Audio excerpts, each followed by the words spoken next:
unique kids? छोटी जलपरी। समुद्र के बहुत दूर जहाँ पानी सबसे सुंदर नीले फूलों की पंखुड़ियों जितना नीला और क्रिस्टल जितना साफ है, वहाँ गहराई इतनी अधिक है कि कोई रस्सी नीचे तक नहीं पहुँच सकती। अगर कई चर्चों के मीनारों को एक के ऊपर एक रख दिया जाए तब भी वे सतह तक नहीं पहुँच पाएंगे। वहीं पर समुद्र के राजा और उनके प्रजा निवास करते हैं। अब ये मत समझिए कि समुद्र के नीचे केवल पीली रेत ही है, नहीं, वहाँ पर सबसे सुंदर पेड़ पौधे उगते हैं जिनकी डंडियाँ और पत्तियाँ इतनी लचीली हैं कि पानी की हल्की सी लहर से भी वे ऐसे हिलते हैं जैसे जीवित हों। वहाँ बड़ी और छोटी मछलियाँ उनकी डालियों के बीच ऐसे तैरती हैं जैसे पक्षी पृथ्वी पर पेड़ों के बीच उड़ते हैं। सबसे गहरे भाग में समुद्र राजा का महल खड़ा है। उसकी दीवारें मूंगे यानी कोरल की बनी है, खिड़कियां साफ पीले एम्बर की हैं और छत उन सीपियों की बनी है जो ज्वार भाटा के साथ खुलती और बंद होती रहती हैं। उन सीपियों में चमकते मोती होते हैं जिनमें से कोई भी रानी के मुकुट की शोभा बढ़ा सकता है। समुद्र राजा कई वर्षों से विधुर थे और उनकी देखभाल उनकी बूढ़ी माँ करती थी। वो बहुत समझदार और अपने कुल की गरिमा पर गर्व करने वाली महिला थी, इसलिए वे अपनी पूंछ पर 12 सीपियां पहनती थीं, जबकि अन्य राजकुमारियां केवल 6 पहन सकती थीं। फिर भी वो बहुत दयालु थीं और अपनी 6 पोतियों समुद्र की राजकुमारियों से बहुत प्रेम करती थीं। वे सब बहुत सुंदर थीं, लेकिन सबसे छोटी सबसे सुंदर थी। उसकी त्वचा गुलाब की पंखुड़ी जितनी कोमल और साफ थी और उसकी आंखें गहरी नीले समुद्र जितनी गहरी थी। लेकिन सभी की तरह उसके पैर नहीं थे। उसकी देह का निचला हिस्सा मछली की पूंछ में समाप्त होता था। दिन भर वे सब महल के विशाल कक्षों में या दीवारों से उगने वाले फूलों के बीच खेलती।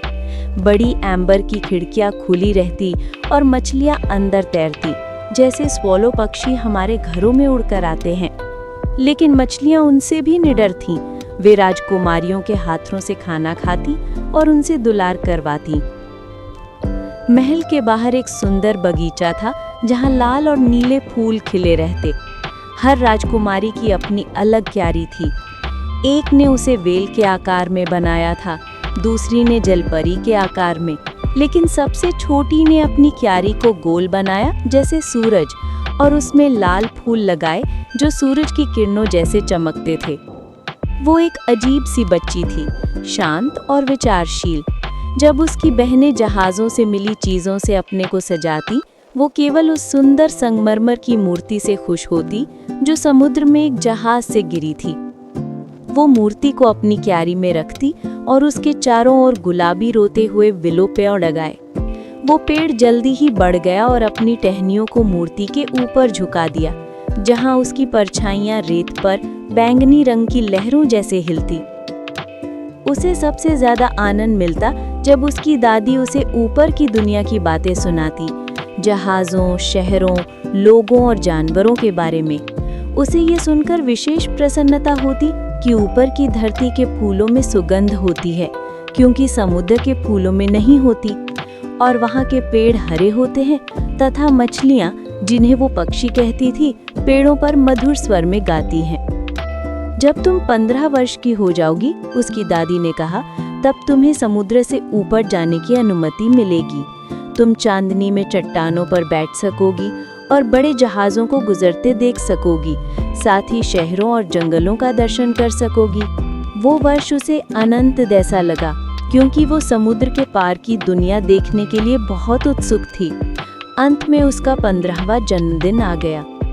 अब तुम्हें ऊपर भेजने का समय आ गया है, उसकी दादी ने कहा। आओ, तुम्हें सजाती हूँ। उन्होंने उसके बालों में सफेद लिली का मुकुट रखा। हर पंखुड़ी के बीच एक मोती जड़ा था। फिर 8 बड़ी सीपियां उसकी पूंछ पर लगाईं, जो उसकी उच्च स्थिति का प्रतीक थीं। लेकिन ये बहुत दर्द करता है, छोटी जलपरी ने कहा। गर्व को कष्ट सहना पड़ता है, बूढ़ी दादी ने उत्तर दिया। तो उसने ये सब सहन किया। ओह, काश मैं जान पाती कि ऊपर क्या हो रहा है, छोटी जलपरी ने कहा। उस शाम वो चुपचाप समुद्र की सतह पर उठी। सूरज अभी अभी डूबा था और बादल सोने और लाल रंग में रंगे हुए थे। आकाश में सैकड़ों सुंदर सफेद हंस उड़ रहे थे। वो एक बड़े जहाज के पास पहुंची। जहाज से संगीत और गीतों की आवाज आ रही थी। रात ढलते ही सैकड़ों रंग बिरंगे दीपक जल उठे, जैसे सभी देशों के झंडे हवा में लहरा रहे हों। एक सुंदर युवक जहाज के डेक पर आया। वो राजकुमार था। उसकी उम्र 16 वर्ष के आसपास थी। आंखें गहरी और मुस्कान मधुर थी। छोटी जलपरी उसकी ओर देखते ही मोहित हो गई। जब जहाज लहरों पर झूलता तो वो प्रसन्न होकर हंसती, लेकिन अचानक तूफान आया और जहाज टूट गया। राजकुमार समुद्र में गिर गया। छोटी जलपरी तुरंत नीचे गोता लगाकर उसके पीछे गई, ये भूलकर कि मनुष्य पानी में सांस नहीं ले सकता। उसने उसका सिर लहरों के ऊपर उठाया और उसे तट तक तैरा कर ले आई। वहां उसने उसे रेत पर लेटाया और धीरे धीरे गाना गाया। सुबह हुई तो वो कुछ चट्टानों के पीछे छिप गई। तभी पास के मठ की एक युवती वहां आई, राजकुमार को देखा और मदद लेकर आई।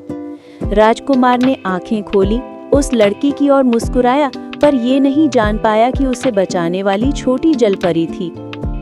जलपरी दुखी और मौन होकर घर लौट आई। वो अक्सर उसी स्थान पर लौटती जहां उसने उसे छोड़ा था और उसके महल के संगीत ध्वनि सुनती। वो मनुष्य बनने की लालसा में जलती रही, चलने, नाचने और राजकुमार की दुनिया में रहने की इच्छा करती रही। अंत में वो समुद्र की जादूगरनी के पास पहुंची, जो अजीब पौधों और सांपों से घिरे हुए स्थान में रहती थी। मुझे पता है तुम क्या चाहती हो, जादूगरनी ने कहा। ये मूर्खता है, पर मैं तुम्हारी इच्छा पूरी कर दूंगी। तुम अपनी मछली की पूंछ छोड़कर पैर चाहती हो, ताकि वो राजकुमार तुमसे प्रेम करे और तुम्हें अमर आत्मा मिल सके। जादूगरनी ने एक औषधि बनाई। इसे पी लो, लेकिन याद रखना, तुम्हारे हर कदम पर ऐसा लगेगा जैसे तुम तीखी तलवारों पर चल रही हो। और अगर राजकुमार किसी और से विवाह कर ले तो तुम्हारा दिल टूट जाएगा और तुम समुद्र की झाग बन जाओगी। छोटी जलपरी ने औषधि ली, तट पर तैरकर गई और उसे पी लिया। दर्द से उसका शरीर कांप उठा। जब वो जागी उसने पाया कि उसकी पूंछ गायब है और उसकी जगह 2 सफेद टांगे हैं। राजकुमार ने उसे पाया और अपने महल ले आया। वो उसे बहुत प्रेम पूर्वक पेश आता, लेकिन केवल एक प्रिय मित्र या बच्चे की तरह। वो अक्सर कहता, तुम मुझे उस लड़की की याद दिलाती हो जिसने मुझे बचाया था। एक दिन राजकुमार का विवाह उसी लड़की से तय हो गया। जलपरी का दिल टूट गया। उसे पता था कि अब वो मर जाएगी और समुद्र की झाग बन जाएगी। उसी रात उसकी बहनें आईं, उनके लंबे बाल कटे हुए थे। हमने अपने बाल जादूगरनी को दे दिए हैं ताकि वो तुम्हें बचा सके। उसने हमें ये छुरा दिया है। यदि तुम राजकुमार को मार दो और उसका रक्त तुम्हारे पैरों पर गिरे तो तुम फिर से जलपरी बन जाओगी। छोटी जलपरी राजकुमार के कक्ष में गई, लेकिन जब उसने उसका शांत चेहरा और उसकी दुल्हन को देखा तो उसने उसे चूमा, छुरा समुद्र में फेंक दिया और जहाज से कूद पड़ी। सुबह की किरणों के साथ वो झाग में बदल गई, पर मरी नहीं। वो स्वयं को चमकदार हवा की कन्याओं के बीच उड़ते हुए महसूस कर रही थी। तुम हवा की पुत्रियों में से एक बन गई हो, उन्होंने कहा। तुमने कष्ट सहे और भलाई की। अब तुम 300 वर्षों तक अच्छे कार्य करके अमर आत्मा प्राप्त कर सकती हो। और छोटी जलपरी आंसुओं में मुस्कुराती हुई सूरज की ओर उड़ चली।